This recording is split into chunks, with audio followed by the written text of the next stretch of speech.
Hello everybody, it's Graham Cofe with another My Music, the second one of today. You're spoilt for choice today because I have given you three, or I will have done by the end of the day, wonderful singer-songwriters. And today's second guest is the wonderful Lucy May, who I shall be talking to and finding out more about how to style my hair, just like hers, after this quick video.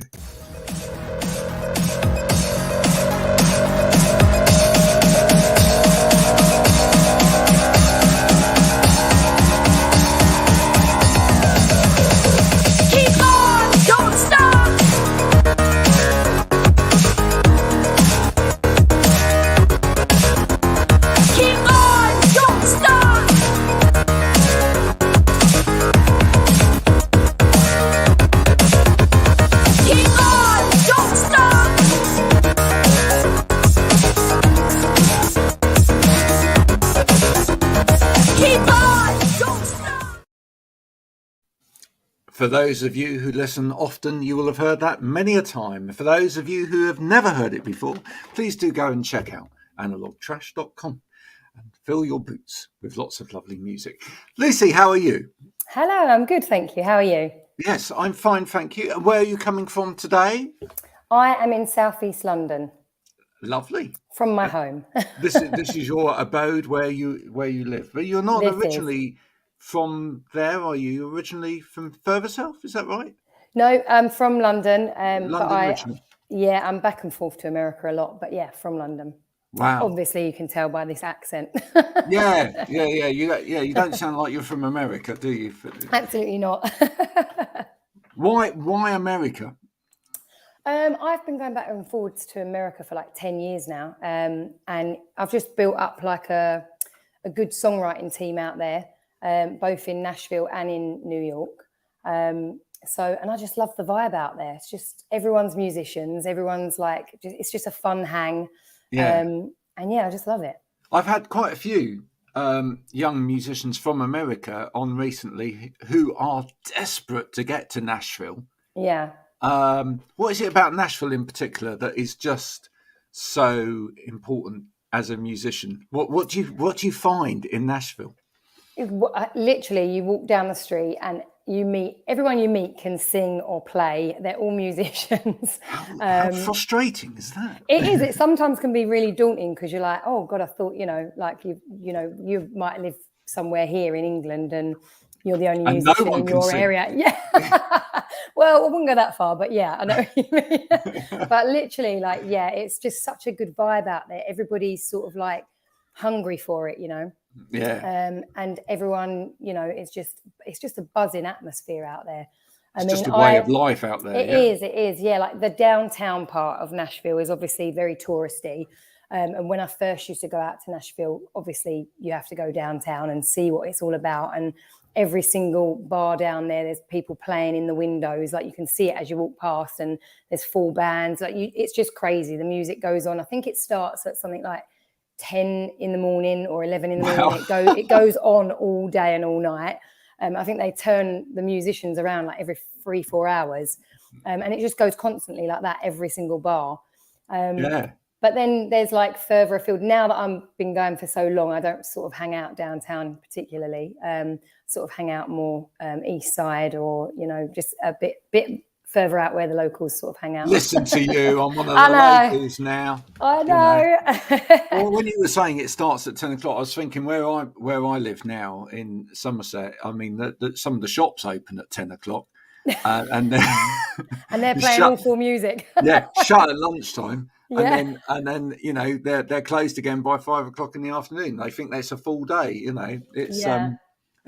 But I guess coming from London as well, you're used to like, there always being a buzz. So I suppose you're attracted to somewhere where there's perhaps even more of a buzz than. Yeah, I think, well, actually, particularly New York is very sort of, it's been home from home to me for the last 10 years.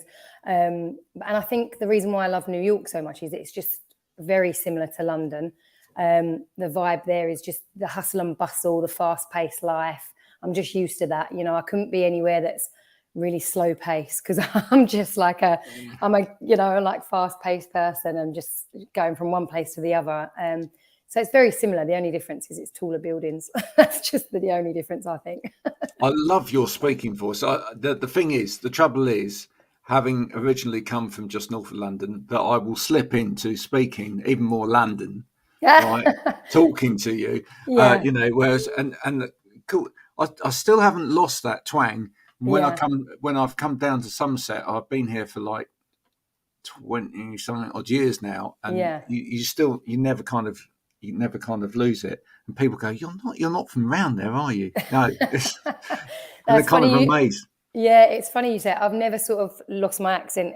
I go back and forth, like I said, and sometimes I'm out there for 3 months at a time, and I never sort of lose it. But so many people are like, oh my God, I loved your accent. And I'm like, I don't have an accent, you do.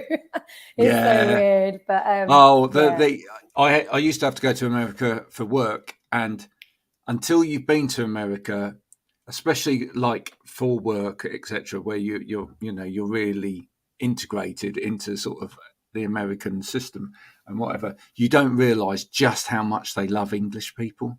I know. It's quite a nice feeling. Nice. You suddenly feel special. Yeah. But you can literally. I used to go out there to talk in front of crowds of people, and you'd get there and you talk, and they come up to you afterwards and go, "Oh my God, you could say anything you like," and I just, and it's just like that. It's like, yeah, okay, why didn't I? Why did I spend years making this all up and practicing it? I could have literally just read the telephone book. And they would have been impressed, yeah. Yeah, they would have been. It's funny, would have been great. Your music is a lovely kind of melting pot of a lot of history of music as well, right? Where did it start from you, from a listening point? What kind of first set you alight in terms of music? I think I've been sort of listening and been into music for as long as I can remember, and I think it's all down to my mum and dad, because literally they've played music, they've had parties all my life, family parties, any excuse for a get together to bring the family together. They've always had like jukeboxes. So my dad in particular is a huge fan of playing music all the time, and we'd dance together. And so from a real young age, I just remember those parties and it being all about the music being played. And my dad would play sort of Motown and the Beatles and all 60s sort of music that I grew up on. So I think that's like the first memory I've got of like actually really listening to music and getting really into those kinds of, big 60s bands and just being like, wow, this is really cool music, Yeah. And as a female singer, I mean, with the big female voices of that time, Dusty and people like, were they big influences? They were, yeah. I mean, Dusty is probably like one of my all-time favorites. I always say it, and I do sort of like sing her songs a lot, like whenever I can. And I just, everything about her. I love her vibe. I love like her soulfulness of the voice. Barbara Streisand. I just love those powerful voices that just can kick out a real soul vibe. And the style as well is just really my thing. And you can hear kind of, that sort of era, but you can hear now, obviously, as well, the little bit of country twang in there as well. I think like even though my mum and dad played all this sort of 60s music, there was always, a little bit of a mix in there, and it was always sort of like the old school classic country singers like Patsy Cline and Tammy Wynette and Johnny Cash, So that was sort of my thing growing up. Like it was more about the soulful sound, but then I always loved to belt out a bit of Patsy Cline. So I kind of feel like I just had that naturally, like merged them two genres together, really. I think people forget how kind of big both sort of genres were together, if you like, kind of like, sort of pop music, even sort of coming out of the 50s, etc., pop music and, bluesy type music and country music. That was what people listened to, know, and that's what was actually there in homes, and it even if they were listening to sort of like more folky music, like the New Seekers or whatever, there was still a kind of country vibe to it as well. I think definitely. I think it's massively crossed over. there's just all the harmonies on both country music and like soul classics. It's very sort of like, I think they're quite entwined together, to be honest. Yeah. You listen to someone like Mamas and Papas or something like that. Yeah, exactly. As well. Yeah, and it's very definitely all there. And as you say, the harmonies as well. Yeah. Definitely. Yeah, definitely. Even like Everly Brothers and people like that, it's all sort of, you can hear it in all of it when you listen to it, that it's massively sort of crossed over between the two. I was going to ask you that, listening to your original songs, etc. Have you've not found Mr. Lucy May yet? In terms of, I'd love to hear like an album of yours, but maybe with some male voice on there as well. But who would that be for you if you could duet? Oh God, that's a really good question. I've always would love, like my absolute idol to sing with as a male singer would be Stevie Wonder, all day long. Really? Yeah, Cool. I mean that would be for me just like, oh wow, just that'd be amazing. Again, like I've listened to all of his music, like I just love his voice and that whole vibe that he's got. He's incredible to me. Other than that, I'd say sort of like maybe if it was like the country route, I'd love to do a duet with Rascal Flatts. I think they're amazing. And so when I was sort of like getting into my teenage years and sort of going out clubbing and going to parties and stuff with, people with, events with college friends and stuff, I really sort of got into that R&B kind of like soul-y R&B vibe. So I was massively, and still am, into Boys to Men. So they would be sort of someone I'd love to sing with as well. Wow. Yeah, I can just see that. Yeah. Okay. Yeah. Let's put the good vibes out there. Right. Okay. I've got to write that down. I always have to write these things down. Right. Yeah. So my last guest, it was Rudimental and Chasing Status. You're going for Boys to Men, and of course Stevie, if you're watching, isn't she lovely? Yeah. Do you know what? Well, that's actually like, not that I think that, but it's actually it's known as my song in my family now, because my dad, like when he brought me home, because I've got 3 older brothers, so they was desperate for a girl. And then when they brought me home, my dad played "Isn't She Lovely?" So every time, every opportunity, lovely? There we go. Me and my dad always dance to it at parties. It always comes on, and he'll get me up dancing. Before I ask you a little bit about your sort of songwriting process, etc., I mean, one of the things I always want to know from people is, do you sing when you do the washing up? I sing at any given time that I can, any given chance. Yeah, I do. Sing in the shower, singing. I sing when I'm getting ready. I believe that the family that sings together stays together. I think it's really important. But when I talk to some people about it, like the fact that if we're all in the kitchen, there's 7 of us if we're all here, right? Although the eldest one has just moved out. I haven't checked with his partner yet whether they can sing, because actually that's kind of a big deal. But if we're all here, then you do get those opportunities where, like, if someone's cooking something or baking something or whatever in the kitchen, it just turns into a mass sing together. That's cool. Yeah, I like that. My dad in particular is always singing. Like, he's like, I don't know how he does it though, but he can sing. He'll start singing a song just walking around, and then he'll just stop and go straight into another song. Well, I'll tell you what that is. I'll tell you what that is, Lucy, because I'm already there. It's old age. It might be something. Because what it is you start off and you sing the first bit of a song, and then you realise you don't know the rest of the words to that song. So he always makes up his own words, so that might be true. Exactly. And then so you quickly segue into the next song, because it's like, oh right, well, no, that's enough of that one. I'll go here. Yeah, that might be true. You ask him next time you see him. He'll be like, he won't admit it. He won't admit that, even if it was true. Oh, dear, oh, dear, oh, dear. So in terms of your own songwriting process, how do you start with that? How do you, because it's always fascinating, how do you go about constructing songs? Do you start, on an instrument? Do you, being someone that's vocally talented, do you start by singing along some melodies and capturing those, or do you start with writing lyrics? I think I mean, obviously, there's always that thing. What you're more into? What's more important to you? Is it the melody or the lyrics? I'm obviously massively into both, but I'm a huge lyric person. So I kind of probably more than not start with lyrics. I can just be sort of, I mean, not all the time, it does change, but most of the time I've got an idea and I'll write something down, or something's playing on my mind and I have to put pen to paper and just write it down. I could be, traveling on the train and an idea pops into my head and I have to get my phone out and put it in my notes or whatever. Were you like that at school? Where when you were young, did you used to have that corner of the exercise book where you had started writing little songs? I did, yeah. Actually, in my textbooks, there's always bits of pulled out bits of paper from the corner because I used to write it all down, and then I'd think, oh God, I might get in trouble, so I'd pull it out. So there'd always be little ripped out notes. But yeah, no, I did from at secondary school, I'd say.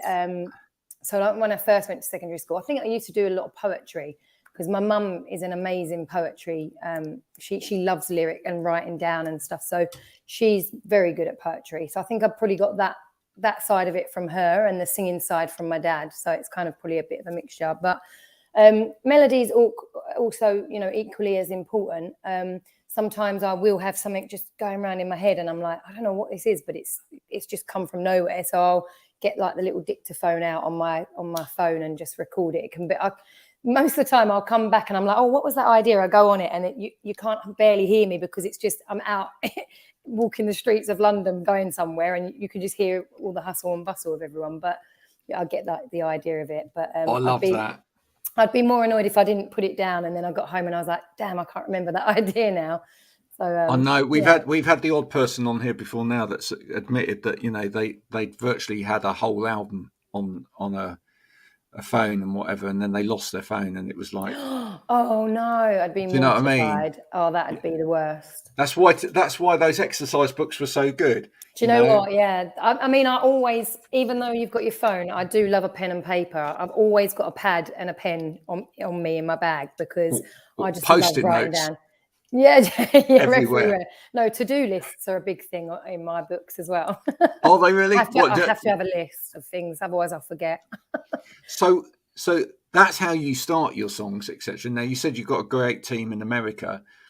What is it then that you were looking for? Or what do you look for when you're putting together a team that help you develop your songwriting? What's the added essence that you're looking for in people that bring out what you do? Yeah, well, to be honest, I think that's a really good question, because when I sit down and actually do write my songs or put my idea to someone, I really have like a small sort of team or small amount of people that I actually work with. Because of that reason, I get it's kind of like therapy for me, because my songs are all very like about something that I'm going through, or very personal, or it might be about something that one of my best friends is going through, or someone in the family, and I've just sat and had a conversation with them, and then all of a sudden the songs come from it. And I think for me to go in and have a songwriting session, because people, particularly in America, they'll just, they'll have about 5 different or 4 different writes a day, and they'll go in and sit with a bunch of strangers and just start writing a song. I've done that before, but my best work doesn't come from that. My best work comes from being in a room with people I really trust and that I can really sort of share and pour my heart out to. So I've got like a couple of songwriters in Nashville and in New York that I like to write with, but my main guy that I write with a lot is actually based here, Greg Fitzgerald, and he is just like such a good friend to me. And we've just become like songwriting partners over the years. And when I get in the room with him, it's just something just happens. He just gets me, and it's just like we just get each other and we understand what we're sort of saying. And he gives me time to sort of explain things and to really put my story across, if you know what I mean. Yeah. What's his main instrument? He's on keys, so he's a pianist. So yeah, and I sort of like, I write my songs on guitar, so when we both come together, it's kind of very cool. Like, so we both. That's cool, yeah. So, but yeah, no, he's a great guy, very talented. I read in your bio that you you were picked up originally by Terry Wogan. Terry Wogan. Yeah. Oh, bless his cotton socks. I know, bless him. For anyone that's too young to have remembered Terry Wogan, it's sad. Just go and Google him because, you know, he really was like the face of things like Children in Need and whatever. Yeah. And what a personality. And the original voice behind the Eurovision as well. Yeah, I mean, and like a true like nation sweetheart. Like he was absolutely amazing. Absolutely. But you mentioned it mentions Terry Wogan, but it also mentions Graham Norton. So it's dare we say it's all of the Radio 2 crowd. Which now, when I was growing up, Radio 2 was quite uncool. Yeah. Oh yeah, I know. Right, but Yeah. there has been a seismic shift there, hasn't there? Because actually, and I don't think it's to do with my age and the fact that I'm getting older or whatever, but actually, nobody knows who anybody is on Radio 1 anymore, right? Well, I know. It's a weird shift. I mean, Radio 2 has obviously changed a lot over the years, even from when my first single was played by Terry Wogan. He was the first person to play my song. And even since then, so that's been like, 10 years ago, my first single was out on Radio 2. 10 years ago, God, it makes me feel old. Yesterday. That was yesterday. yeah, yesterday. But even in the last few years, it has drastically changed. So yeah, I mean, it's very popular and it's very cool to be on Radio 2. It is now, and credible. isn't it? Yeah, and very credible. So Yeah. I'm very proud of that. And I think part of that is all of the cool people that were on Radio 1 have gone over to Radio 2, and it's kind of like, and I'm not saying that, don't get me wrong, because I don't want a lawsuit. I'm not saying that the people on Radio 1 are bad or anything like that, but I just think that there's been a whole generation there of people that have really had the time to develop their talent. And they were like, they did the long run on Radio 1 or whatever, and then they've all gone over to Radio 2, and there's a real kind of depth there, and I think that's what people appreciate it about it, etc. Yeah. Whereas, which is fair enough, Radio 1 has really kind of become the place where you kind of cut your teeth and stuff like that, and it's very I'm not saying anything. it's very edgy and all of that, but you know. But I think and maybe listeners have changed over that period of time, or you know, the way that we listen to music's changed. Have you kind of noticed that within your career over the last few years? What, that music's changed massively? Yeah, I mean, even down to sort of like the whole, you know, it's all digital now and stuff like that. That's like probably the major change. Like no one's really buying any CDs anymore, which is heartbreaking to me because they are. Well, yeah, me too, actually. And you, and actually probably most of my listeners probably are buying vinyl and CD and whatever, because some of us actually like supporting the artist. Carry on. Yeah, I like that. That's what we want to hear. Yeah, I mean, that's probably like the main change, I think. Obviously, music has changed and it's got, you know, so I don't really want to put anything down, but it's kind of all samey at the minute, I think, you know, that what's being played on mainstream radio. But yeah, I mean, the main thing I think is that the whole, like, you have to, you know, you're relying on an income from Spotify. You can't rely on that. Whereas when it's like, you know, when the CDs were, you know, there are some HMVs still around, believe it or not, but when they're in there and they can actually buy a physical copy, you're getting money from that. But from the streaming world, you get, I mean, I get my royalties come through every month, and it'll be like 5 pages, maybe, you know, 10 sometimes, of all the, you know, like the breakdown of what I've earned. And it'll be, you know, it'll list like ticks every time your songs have been used. So it's the title of all the different tracks that have been used. It'll be saying, you know, who's played it. So it'll be like YouTube, TikTok, you know, Spotify, Apple, Deezer, and so on. And it'll be like 0. Then you go to that column and it's like 0, 0, 0. I know, that's the one analytic that's really unuseful, isn't it? I mean, we get it here. You know, when you're doing podcasts like this and whatever, you get exactly the same. I know that Jimmy from New Zealand listens.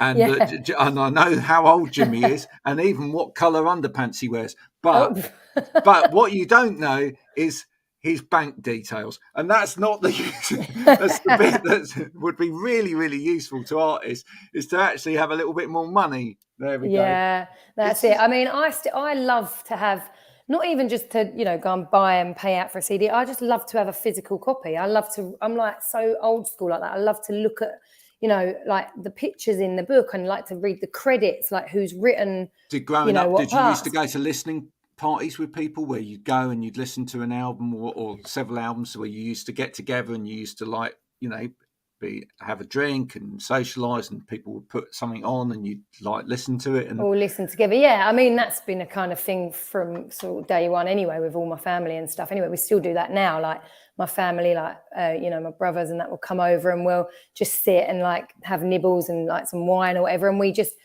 put different music on, and we're like, oh That's my god, great, listen to this one, and you discover new people. Like my brother actually, like he's big into music as well, and we have sort of a lot in common with our music taste. And he said to me the other, and we're always like Shazamming. It's probably like the most used app I've got on my phone, and him as well. And we're constantly messaging each other like a Shazam, and like, check it out, listen to this one.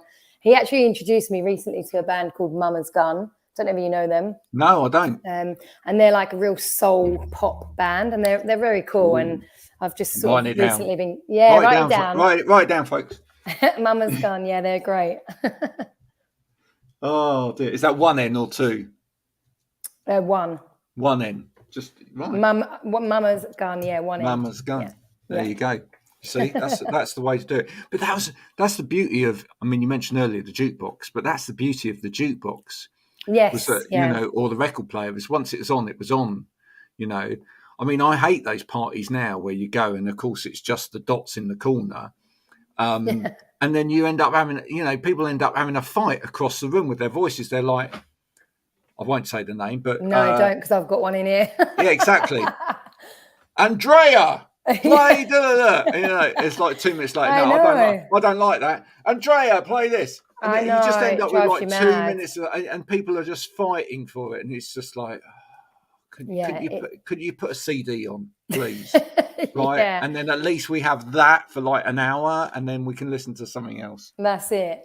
But I love to, like, even when I go to gigs and stuff, like, and watch a band and they've got their merch, I'll always buy a CD, even if it's, even if that's the only thing I can afford to buy, I'll always just support that artist, because... Or buy the T-shirt, folks. Buy the T-shirt. Buy the T-shirt, yeah. The Yets from America. There we go. Yeah, I've got lots of T-shirts as well. Yeah. I think I've got about 60 at the moment. Still got room for more if people want to send. But, it's important. You need one of mine. I'll send you one of mine. Yeah. Well, now, here's the thing, right? I would have thought you'd be raking it in because of that little character that you've got that looks like you. Yeah. I just think that's so brilliant, and I think what you've done is you've missed out if you haven't, because that looks like it could be big in Japan. Right. I know what you mean, actually. Yeah. No, doesn't it? Doesn't it? It does. And I just think you could have that on lunch boxes, on bottles. This is a good idea. It is, isn't it? Do you know, actually, I've had it for a long time now. I want to say like 10 years probably, that it's a memoji, but it was before memojis even came out. Like now they're on the iPhone. This was way before that, and now you create your own little ones. But my nephew actually designed that for me. Like, he was literally I can't speak. And fresh is he out like of a school. little emoji designer? No, he's not. He's a graphic designer. Right. But he done it fresh out of school, and he made me a little memoji, and he was like, "Look, I think this is a really good little icon for you." Do you know how you get emojis really big, Lucy? How? Do you know how on Discord? Hello, anyone that's on Discord. On Discord, you can load your own emoji sets. Right. So what you need is a Discord community. I don't know whether you've got a Patreon or something like that, but you can link up to like your community. If you've got an online community, you can link it up to a Discord server where you could go and chat with fans, and then you should get someone to upload lots of little Lucy May emojis in there, and then you get them to spread it across the whole galaxy of Discord. Well, that's good. That would be a good idea. and then it becomes, and then that like becomes like currency. It's amazing. Wow. Isn't it? I mean, I might need your help with that. There you go. I mean, you can tell I do marketing in the digital world, but that's what it's like. Do you find all of that bit quite difficult these days, or tiring, or whatever? The fact that you produce your music, I've started asking quite a few people this lately because it's good for business. But do you find like, there's the fun of producing the music and writing the music and going and playing the music, but the other bit of having to like launch it into the world, do you find that bit difficult these days? I think it is hard to juggle everything when you're doing it all by yourself, and I do think that that's probably the thing that really puts me behind a little bit, because I had a manager, long time back before, like during my first album, I had a manager, and then when the second album was released, we parted ways mutually. He'd just had enough in the industry. He was a great guy, and we're still friends, and I just never got a manager after that. So I literally do everything myself. I do my social media, I do all the admin side of it, uploading, dealing with PRS, PPL, all of that, my distribution label. And then, getting the music out. It is all kind of, even social media is a full-time job on its own. Yeah. And I do social media for about 10 people. So, I mean, it's oh, really? Yeah. Well, it does. I mean, I would be good at doing that and just doing that, but where I have to do everything myself, it does kind of take up a lot more time. And if I had more time to be like, have the creative side just be the main thing, and then have all that taken off of me, it'd be a massive weight off my shoulders, I think. And I could just concentrate on that one thing. But unfortunately, I am doing it all myself. And I think, one of the things is, and that's why I love working with musicians on social and things like that. It's about trying to create something that's a creative element in its own right outside of the music. Because I think sometimes it's the difficult thing is you're part of a creative process anyway, and you're expelling creative energy, which is making the music, make a video, make this, but actually to market yourself then in a creative way, that's kind of like trying to create something else creative as well, because it's if you just follow the crowd and do what everybody else is doing, then actually you might not get that much attention. But you've actually got to create another thing. That's which is actually going to make people go, ooh, so they might even discover you outside of Lucy May the singer. But then once they've discovered you, they then go, oh, and she's a singer, and now I can get into the music, and I'm into this and all of that, you see, which is why Lucy's going to be doing a whole load of merch on her little figure. Yes. In fact, they will be available as squashy toys at some point. That'd be good. Or stress ball. Stress ball. If there's any manufacturer out there that is willing to take a punt on it, do get in contact, because we'd love like little Lucy May stress balls. That would be really good. We all need a stress ball in our life. We certainly do. So tell us, what are you up to at the moment? You're writing at the moment? I have been writing a lot, and I have got, and you're the first person to know this. I haven't actually announced it yet, but so a little bit of an exclusive. But I have got a new single coming out, and it is going to be coming out on Friday, the 29th of September. So so listen out and watch this space. That's the day before my birthday. Really? Oh, a nice little birthday treat for you. It's then. a little birthday treat for me. In fact, on my birthday, if you enough of you have downloaded it, I'm going to sing it for you live on there. So there we go. There we go. That would be good. I like the sound of that. Yeah. So you better now download it, because you probably don't want to see that. In fact, actually, perhaps what I should say is, if enough of you download it or buy it, I won't be singing it on my birthday. No, I think that would be a good idea. I think you should, if they pre-save it, because obviously it won't be out until the day after. No, so absolutely. Let's say if they pre-save it, then we can, all systems go. Cool. What's it called? It's called Love is Dead and Ego is Born. Wow. Yeah, it's very That's long. That's a mouthful. It is a mouthful. Do you know what? And we were toying with the idea, should it just be called Love is Dead? And then we thought, no, it sounds a bit unfinished. Then we thought, should it be called Ego? Yeah. But then you've got, Beyonce's got that. And I think it's quite a can we have naff one title, line, to be honest. I know it's, you know, late in the day, but can we get one line of it? What, sang? Yeah. Or you mean, I don't know if that's giving too much away. I mean, when is this going I'll tell you out? what. I'll tell you what. Well, it's going out now. Right. Yeah, of course it is. Yeah. It's like we're live. Yeah. No, not yet. I need to save that because we've got 6 weeks yet, so I need to build that up. The dog was trying to join in and I sing just along. heard. So he's stealing the show now. That's fine. Yeah, I know. Well, I'll tell you what. Just give us the first note. Love. Brilliant. And if you want to hear the rest of that, and when you hear it back, you'll be like, actually, don't go like that at all. Yeah, exactly. Well, if you want to hear the rest of that, then you need to go over to Lucy May's all of her streaming platforms, bits and pieces, and you need to pre-save it. Okay, pre-save it. Yeah, that will be pre-save coming it on shortly. Spotify. Pre-save in the next week or so. What an exclusive! You all got the first note there. Wonderful. That's what it's. That's what it don't go quite like that, but yeah, that's the first note. That is the first note. Anyway. Okay. What dog do you have there? Would you like to see the dog? I'd love to see the dog. Yeah. Okay, let me.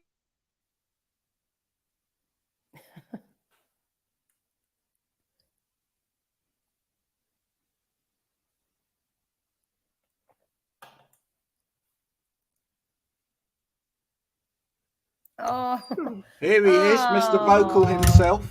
Oh, bless him. Say hello. This is Trooper. Oh, Trooper.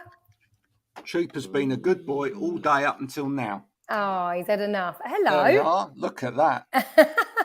Oh, he's so cute. How old is he? Well, he's a mini Dachshund, which means that he's actually fully grown. So people often go, "Oh, he's just a little puppy." Yeah, I thought he was a puppy. You take him for a walk, and it's like, "Oh, you got a puppy?" No, he's not. He's 5 years old. Oh wow, he does look like a little pup. Yeah, well, he's tiny. Oh, I mean, look, just to give you some kind of perspective. Look, there he is. That's the whole of him. There you go. Look at him. Oh, bless him. Bless his little cotton socks. But he's got excited because the kids have arrived home. Oh, you know, being as professional as we are on this show, you get dogs and all. Yeah, you do. I'm surprised my phone's not rang or the doorbell's not gone. It's normally something, but luckily, yeah, it's fine. So, how can people support you? How can people, help Lucy May out? I'd love you to just say a little bit about where they should go to. Can they sign up to a list to get in contact with you or keep in touch with you, etc.? Yeah. How would you like them to help? Yeah, so I've got a website, obviously, and I'm on all social medias, all under Lucy May Official, apart from Instagram, which is Lucy May Music, because someone has already taken Lucy May Official. How dare they? I don't even know who it. Yeah, I don't even know who it is actually, but I don't think it's being used. Yeah, they just need to take it down because I don't think it's being used. But anyway, yeah, Lucy May Music on Instagram. So yeah, I'm probably mostly active on Instagram. And yeah, just get in touch. I would love people to obviously stream my music and buy some merch. I want to see people in my merch. I actually do need some new merch. I need to get rid of the stuff that I've got first, though. So in order to get new merch, I need people to buy all the stuff that I've got, all the stock. Do it, folks. Yeah, do it. Look, your summer outfit is, looking a bit tight after, stuffing your face all summer, eating too many ice creams, etc. You probably need a size up.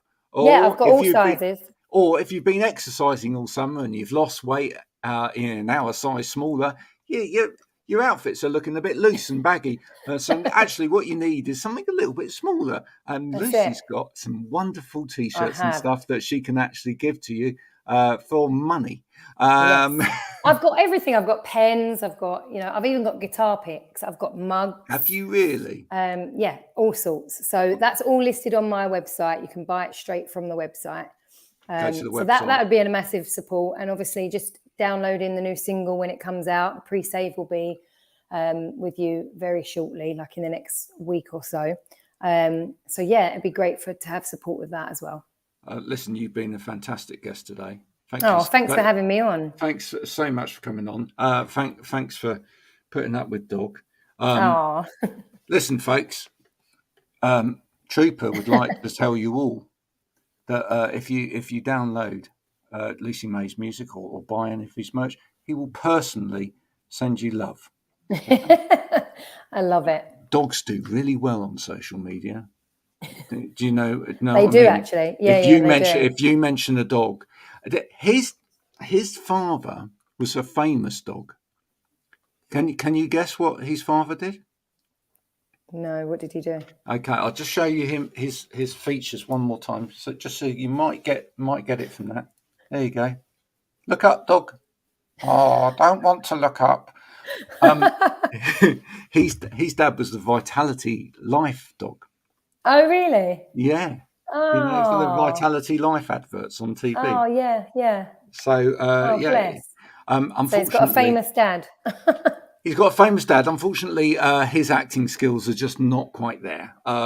So he doesn't do anything that he's told, or any time that he's told to do it. So he just has to look pretty. That's all he needs to do. Well, yeah, but it's really hard. Actually, he's really struggles to. You know, I mean, we've got some lovely photos of him, but it's really hard because he tends to when you want to take a photo of him. So it's there's no way that we could have got him to follow in his dad's footsteps. Yeah. As it were. But there you go. But, you know, if you ever need a sausage dog in one of your one of my music videos. Yeah, just to, you know, get another few thousand fans who like sausage dogs. Good idea, actually. That is a good idea. There we go. Lucy, you've been an absolute pleasure coming on here today, and thank you so much for your time. I love your music. I love what you do. I wish you all the best for the future as well. We'll stay in touch, and if I can help at all in any way, shape or form, then I will. Thank you. That means a lot. Thank you. Thanks for having me on as well. Folks, if you've enjoyed this conversation with Lucy, do go and check out her music and download it and spend some money on her shop as well. If you have liked this today, it's been my music, and you can now go and share this with your friends across the social media and all of the interweb. If you haven't liked it today, then shame on you.